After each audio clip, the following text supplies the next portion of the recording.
Hello and welcome back to my channel. I'm Bob the Booker, and today I really wanted to look at the Women's Prize shortlist. And so this is only, I think, the 26th year, I want to say, yeah, of the prize. And it's a really exciting and fun prize. It's one that I've only recently really sort of tried following and reading books from properly. And in terms of the Booker tie-in, there are often a couple of books that make it into both make it into the Booker and the women's shortlist. So it'll be exciting with the 2021 Booker Prize to see if any of these books make it in. Some of them aren't eligible because they were released last year. And will sort of be just outside, partly just because the women's and the Booker have somewhat slightly different timelines. Anyway, that aside, it's a really exciting prize, and I think something that I've really loved about reading the shortlist this year has just been how varied and interesting a list it is, and also how this is, these 6 books are really interesting. There's not a single one of them that I actively disliked. I loved 4 of them, and the other 2 I really enjoyed. So I am really very, very happy with what's kind of gone down with these books, even though there were books that made the long list and didn't make the short list, like Detransition Baby or Luster, or Nothing But Blue Sky, which I absolutely adored and thought were incredible and was expecting to see on the shortlist and didn't make it. And I can see why, because the quality of these books is just so powerful that, how do you choose between such brilliant books? Anyway, let's get started. So I'm going to go through them in alphabetical order by the author's surname. And it's just a really exciting 6 books to go through. I think what's also really interesting about something like the Women's Prize is obviously by bringing women's writing to the forefront, and often some women's writing is really left out of the kind of big prizes or what have you. And interestingly, the Women's Prize was created because of a Booker Prize shortlist in 1991, I want to say, that was all men.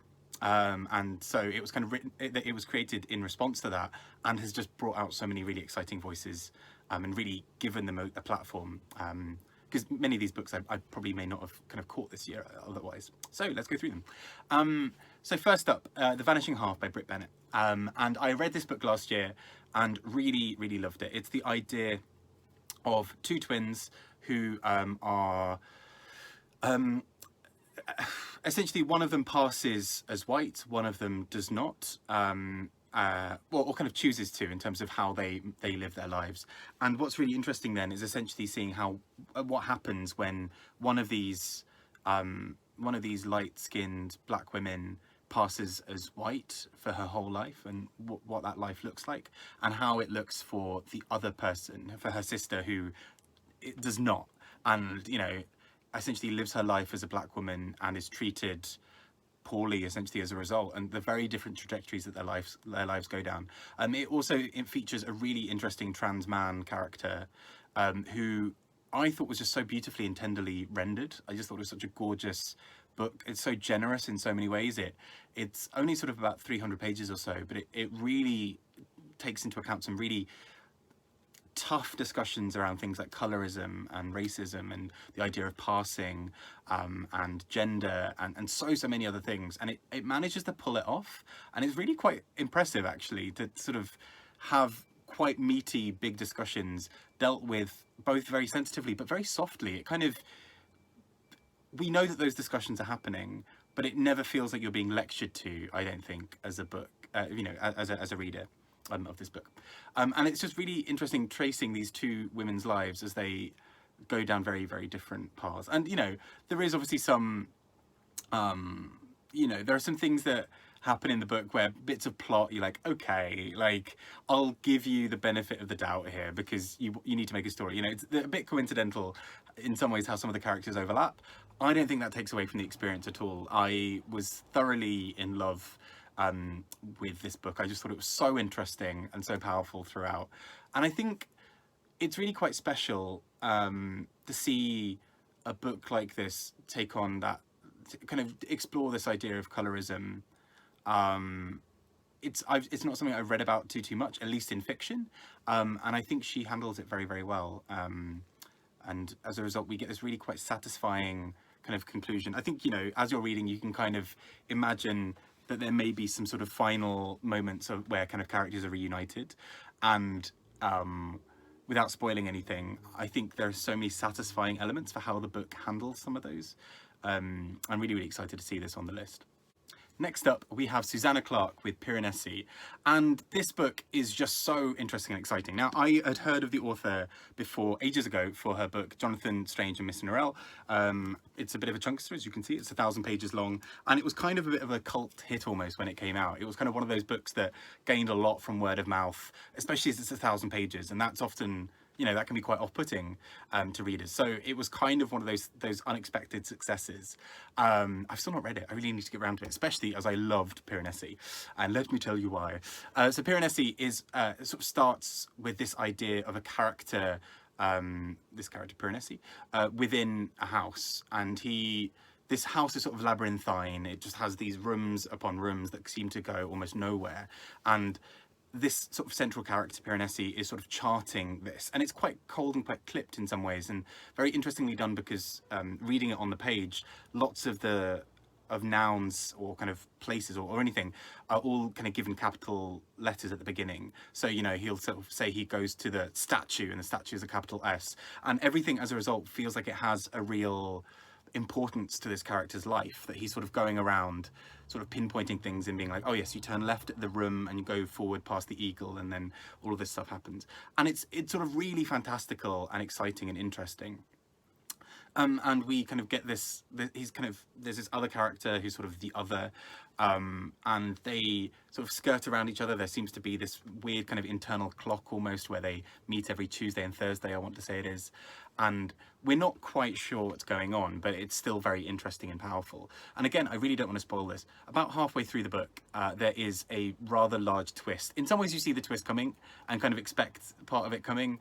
In some ways you don't. And I adored it. When it hit, I suddenly was just, you know, when you have that feeling where you're so in a book and it suddenly does something really exciting, and you can kind of feel every synapse of your brain just firing as you sort of are just drawn into this page. You know, you're both staring at it, really absorbing every word, but also your brain is kind of doing gymnastics and jumping all over the place.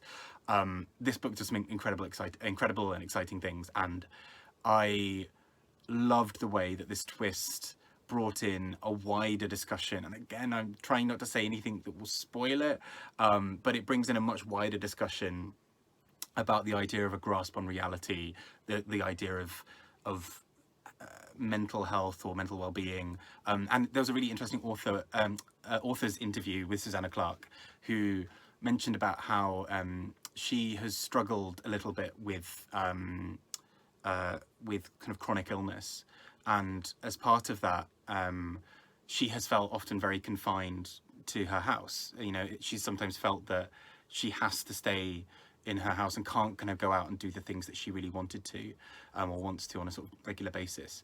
And that in some ways was part of the inspiration behind something like Piranesi. And then suddenly that adds a really interesting extra dimension to it. The idea of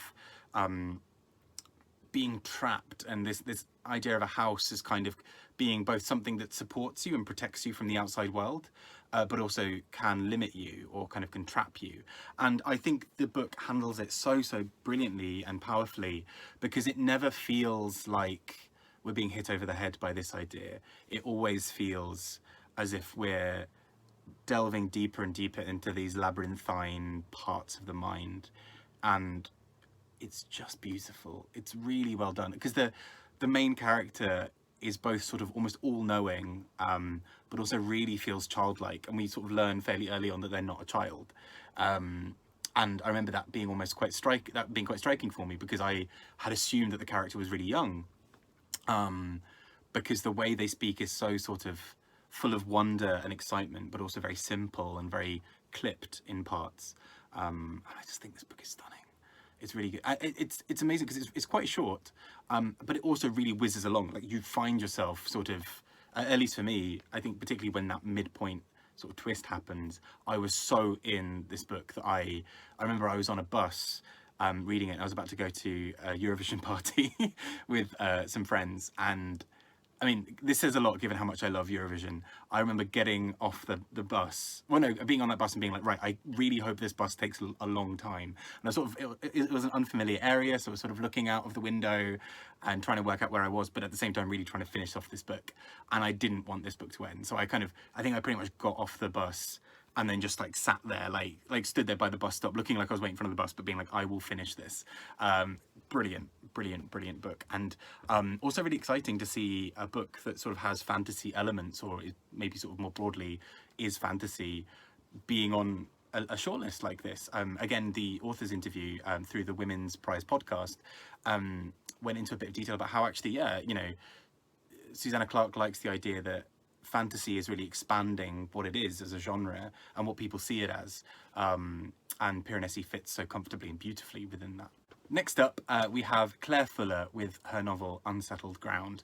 I loved it. I mean, I'm going to be saying this about a lot of the books. I loved basically at least 4 of them, and then the other 2 I really enjoyed. But Unsettled Ground is the idea of these 2 twins whose mother suddenly dies. The only sort of difference of that from a sort of regular story is these twins are in their 50s. And I thought it was such an exciting and interesting idea to look at 2 adults who, because of their relationship with their mother, because of what their mother has done for them over their lives, because of the nature of the village and sort of community that they live in, have kind of been suspended in their childhoods and have never really quite escaped it. So they're in their 50s, but they also don't really have money. They don't really know what they're doing for a lot of kind of social and practical situations. One of them can't really read or write properly.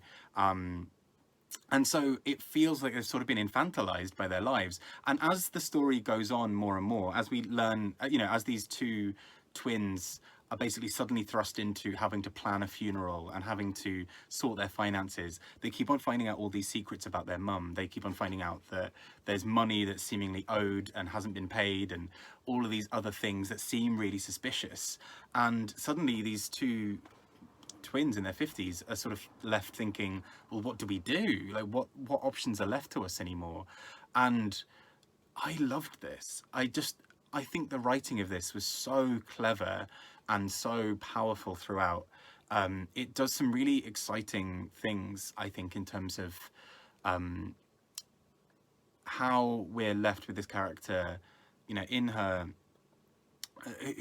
this sort of, the female twin who can't read, and just this idea of what that looks like for someone in their 50s to not be able to read, and the shame and the frustration that comes with that. That, you know, she has moments where she is unable to sort the most basic requests, and she wants to go and get a job, but then she also thinks, actually, could I do that? Is that something that's available to me? Because I can't read and write. I can't do this. And it's also so interesting to think about what that means in terms of a parent's love. And almost that love stepping over those boundaries. You know, if you've been loved so long and so powerfully in such an intense way that you've actually never gone out and done many things for yourself, what does that mean for you when you're in your 50s and the mother dies? You know, what can you do? It's also worth saying this book as well, for all of that, has so many elements of threat and danger, and those moments of threat and danger only really exist after the mother dies, because there are all these things around money and what have you. And so it's really interesting to watch these 2 characters who have previously been kind of protected by their mother. As soon as she dies, they are left to them to fend for themselves, and they're really poorly equipped for it. And the writing of those moments of threat and danger was so visceral. I felt them in my bones. It felt really uncomfortable to read about these characters struggling, and just this threat of potential violence just around the corner. It's so brilliantly done. I just love this. I think if it's eligible, I'd love to see this in the Booker Prize long list. I just think it really deserves even more love. It's a brilliant book. It's really great. It's yeah, that's all I'm going to say. I think I just really like it. Not sure if you could tell. Next up, we have Gyasi's Transcendent Kingdom. Now, I was a bit skeptical and a bit worried about this because I didn't necessarily get on with Homegoing, her previous novel. I still enjoyed it. I thought it was a really good novel in many ways. I just didn't, for some reason, warm to it. I didn't kind of find a connection to it. I never really found a foothold in it. Transcendent Kingdom, very different story for me. I adored this.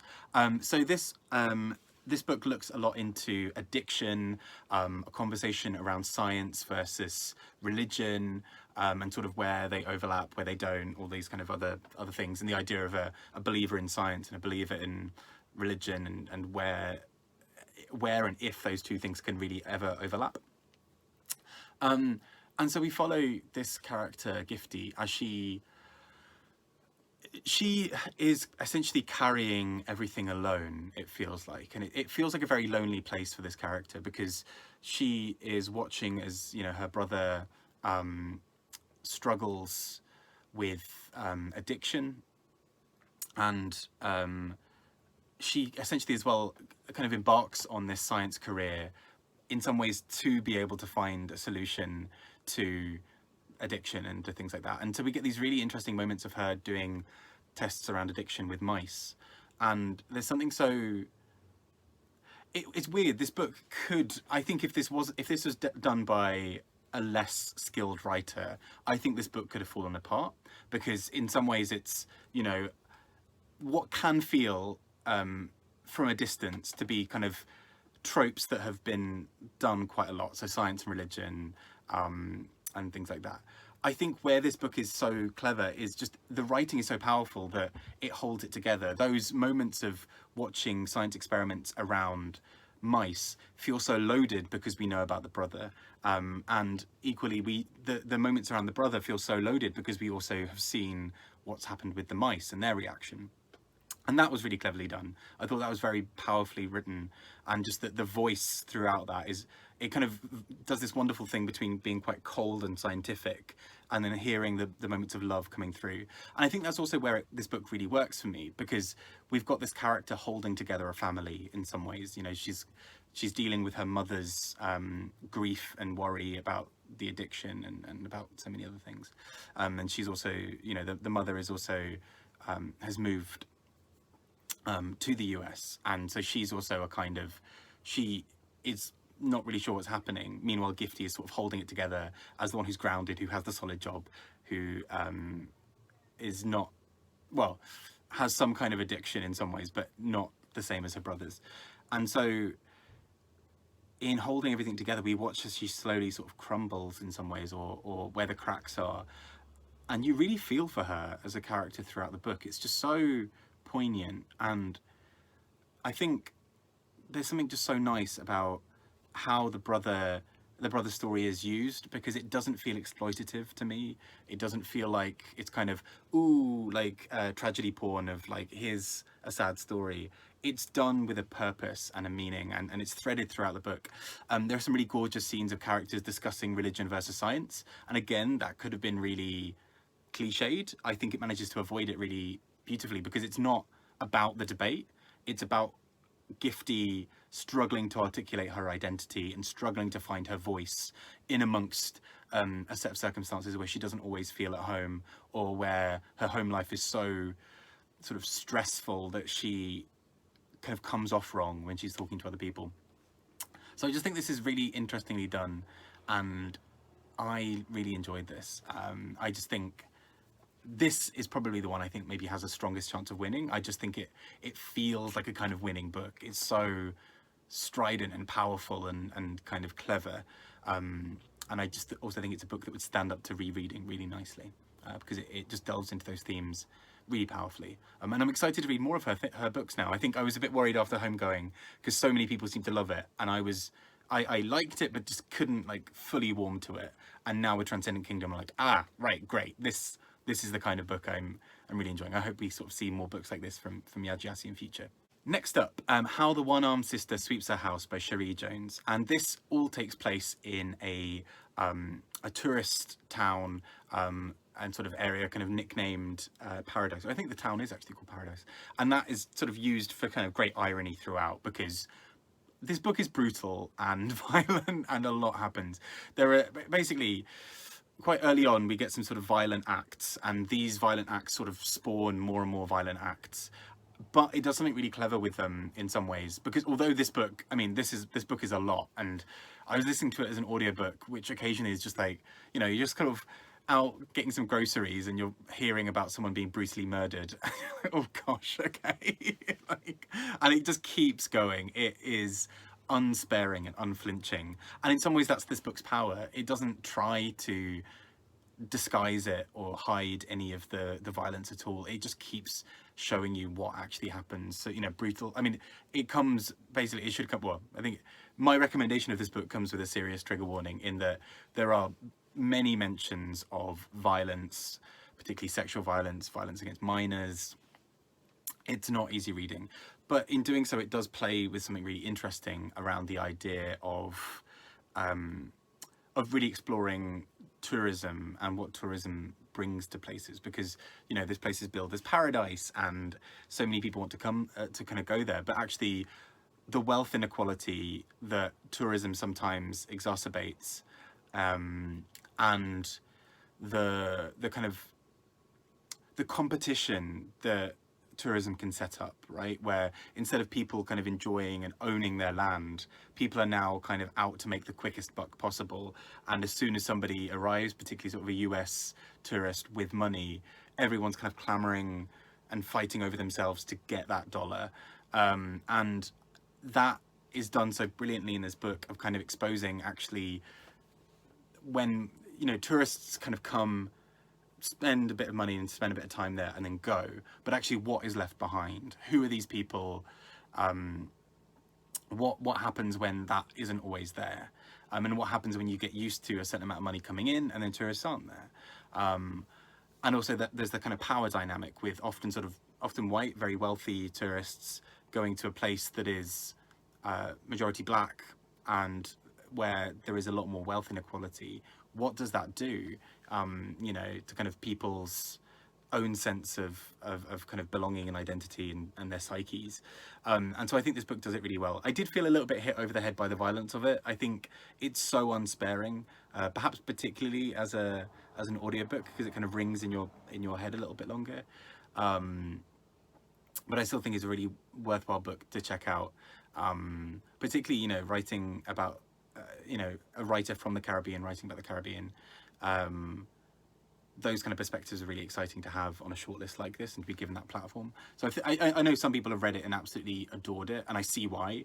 I think I was just a bit exhausted by the level of violence in it, but that's not to say that the violence should be taken out of it, because that violence is very real and very, very much at the heart of this book, and I think to take it out wouldn't make sense. I think it's just it didn't necessarily appeal to my tastes, but I still think is a really well done book, and I think it's a debut as well, which I think means just some very exciting things to come from Cherie Jones as well. And last but not least, Patricia Lockwood with No One Is Talking About This. So this book is a real departure from everything else on this shortlist. This book is very much about the internet and living life online, and we see the main character start the book. So it's split into two parts, and the first part of the book is very much, it feels like a set of tweets almost. These are very sort of short, not even chapters, sort of, you know, sometimes a few sentences, then a sort of a little mini break in the text.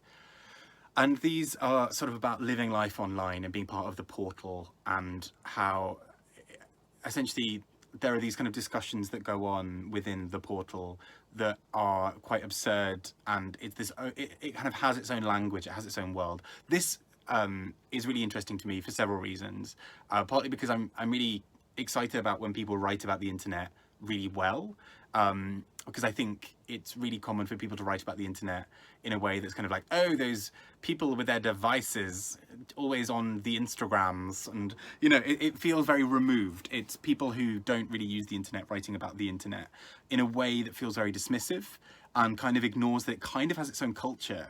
And part of why I am also really drawn to parts of that is that something that I'm fascinated by sort of academically. I did, this sounds really self-congratulatory, but please bear with me. So I did a master's in linguistics, and as part of that I really loved looking at what are called kind of communities of, is it communities of practice? Gosh, I've forgotten all the language and terminology around it before. Let's say that that's the word that we're going to go with here.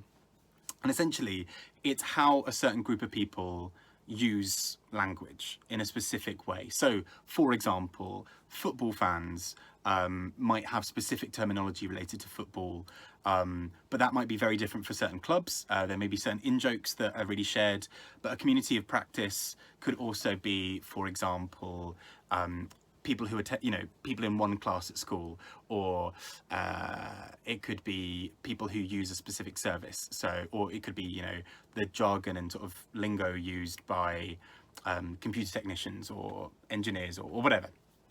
And so communities of practice is this sort of idea that language is then created and used by those communities in a very specific way that means something to them. And there is something to be said as well about there's a very specific way that language is used by a certain group of people who are native English speakers or have sort of decent sort of fluency in English, using the internet, who are roughly around the same age, who maybe rely on a lot of the same in-jokes and references and memes and loads of other things. I also wrote an essay on this, which is, I was really interested in the community of practice around doggo, which is like doggo memes, which is like a very specific set of memes. And I was really fascinated by it because I loved that it had basically grown up from lolcats and like I can has cheeseburger, all of that kind of thing. And it's a very specific set of jokes that you are kind of almost in or not in, right? And there are no real direct gatekeepers saying you can't be part of this, but there are so many in-jokes and it's so layered and complex that if you don't get the joke, you're kind of, or if you make the joke incorrectly, you're kind of not part of it. This book does something really interesting with that in the first part around that. I can see why for some people this was a bit off-putting. I think it was handled really interestingly. But kind of these very sort of sporadic, jokey bits. And we are introduced to this character who seemingly can't almost take anything seriously. She's sort of known for a viral tweet, which is "Can dogs be twins?" I think was the, I've got a fly going around somewhere. Which "Can dogs be twins?" I want to say it was, with no question mark, all in lowercase. And this sort of joke kind of goes viral, and she's sort of introduced to, invited to be on loads of panels as someone speaking about internet language and meme culture and so many other things. And what's really exciting is she is sort of in a very specific story almost and sort of specific joke culture, and she almost can't take anything seriously. We see so many moments where sort of dramatic situations are happening and her first reaction is a very sort of sarcastic, sardonic, meme-based joke. And it's so interesting because that language has sort of pervaded so much of her life. And this is where I think the second part of the book is really clever, because we then jump into when something very real and very important happens. And I don't want to spoil it, but essentially there is a big dramatic life change that happens for her and her family. And in the family's reactions, we sort of see some of that joke culture and the sort of meme culture unravel a little bit, because her first instinct is to make jokes and to joke about a lot of what's going on. And she makes these jokes about how, how can I say this without spoiling it? There's a sort of medical thing that goes on, and she's like, isn't it weird that you can do this or see this? And that's her first response. And we kind of hear her inner thoughts of being like, almost like, oh, I've got to tweet that, or like, oh, I really need to share that. And we sort of see her sort of separate from it. But I think what's really interesting is the book could do the really cliched thing here of, and then I stepped away from the internet and I got my life back. And that's not quite what happens. And I think that's really, because the book could have done that and it would have been really like, okay, what we've learned from this whole book is internet equals bad, but really you should spend time with family. And instead it's a bit more nuanced. And I think that's what's really clever. I don't think it fully went all the way for me and kind of ticked that final box. Although the more I'm talking about it now, the more I'm realizing how much I enjoyed it. But I think what's really clever is how it investigates those discussions and then doesn't follow the easy route of kind of just being like, ta-da, internet equals bad, da da da da da. And so I think it's really clever. And this book also feels very experimental in a way that, for example, Jenny Offel's Weather, that was on the Women's Prize shortlist last year, was. And I think it's really exciting to see this in a book prize, to have, and I'll sort of use this as a bit of a springboard to talk about the 6 books as a shortlist in total, but I think to have such a diverse range of books in this shortlist of such different topics and themes and genres, you know, to have something like Piranesi, which is sort of fantasy, to have Patricia Lockwood's, no one is talking about this, very internet, very present, very current, to have that alongside How the One-Armed Sister Sweeps a House, really brutal and violent and political in some ways, and really interesting. A book around addiction and science versus religion in Transcendent Kingdom. Unsettled Ground that's very subtle and very understated and very quiet and kind of brutal in its own way. And The Vanishing Half that is very current but also set in a past time and in parts, and is opening these discussions in a really interesting way. I just think this is a fabulous shortlist. Yeah, when I'm sort of looking at Booker Prize shortlists, it's often sort of about 3, maybe 4 that I really, really enjoy. And the others where I'm like, oh, okay, you know. This shortlist of 6, I really enjoy them. I think this is such a solid shortlist. I think to choose my own personal winners is actually quite difficult in this one. I'd say if I had to pick my own personal... I was going to say my personal favourite is one of 3. It would either be Piranesi, Unsettled Ground, or Transcendent Kingdom. I think those 3 books really feel like just gold standard, brilliant writing that I know that I would come back to and reread in future. I think what's likely to win, potentially, maybe Transcendent Kingdom as well. I think The Vanishing Half is one that you can't really rule out. It's been a book that was that's been quite popular and has sold quite well, but is also sort of a bit under the radar in a very different sense. So I say under the radar, it's a popular book. Lots of people have been talking about it. But I also just think it hasn't really hit a lot of prizes in a big way, which is somewhat surprising for me. So I would love to see pretty much any of these books win. I think for me, How the One-Armed Sister Sweeps a House, if that won, I mean, I wouldn't be mad. I wouldn't be mad if any of these won. That would maybe be my less favourite one of the list, but, you know, that's splitting hairs. That's kind of a 4-star as opposed to a 5-star for me. Same for Patricia Lockwood. That was sort of 4 instead of a 5-star. But the other books, I mean, any of them winning would be great. I would personally love to see it for Unsettled Ground, just because I think this is just such a quietly powerful book. I mean, they all are. They're all great. Anyway, who would be your winner? Who do you think will win? It's worth noting that the ceremony for the announcement ceremony was originally going to be done in early July, and so I was like, right, I've got to read all of these, get them, you know, read the shortlist before the announcement of the winner, and then they've now moved it to September. So we've got a bit more time to read the shortlist, which is not a bad thing. I think more people should be checking out this shortlist, especially all of it. I think all of this shortlist is really worth reading. Really do check it out. Anyway, I've been Bob the Booker, rambling on about the Women's Prize, and this fabulous, fabulous shortlist. Who would you like to see win? What books of these have you really enjoyed? Are there any that you potentially didn't like as much? I'd love to hear your thoughts.